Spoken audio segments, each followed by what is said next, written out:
একটা একেবারে সাধারণ দিন ছিল।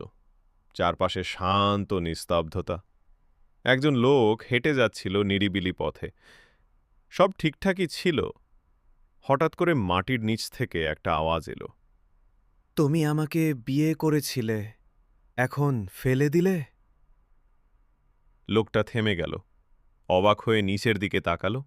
একটা ছোট গর্ত, আর সেই গর্তের ভেতর থেকে দেখা গেল এক মেয়ের মুখ। মলিন চেহারা, চোখে জল, গলার স্বরটা যেন কাঁপছে। সে বলল, তুমি তো বলেছিলে মৃত্যুর পরেও তুমি আমারই থাকবে। লোকটা ভয়ে দম বন্ধ করে দাঁড়িয়ে রইল কিছুক্ষণ। তারপর হঠাৎ চিৎকার করে দৌড়ে পালাতে শুরু করল। ভাইরে, আমি তো শুধু একটা ফ্রেন্ড রিকোয়েস্ট পাঠাইছিলাম। তার দৌড়ের শব্দ মিলিয়ে যাওয়ার পর হঠাৎ গর্ত থেকে কয়েকজন বন্ধু মেয়েটাকে টেনে তুলল।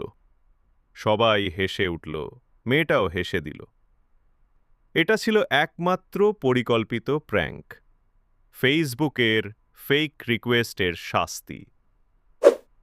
তাই বলে রাখি, ফ্রেন্ড রিকোয়েস্ট পাঠানোর আগে দুবার ভাবো, না হলে একদিন বউ ভূতের মতো মাটির নিচ থেকেও উঠে আসতে পারে।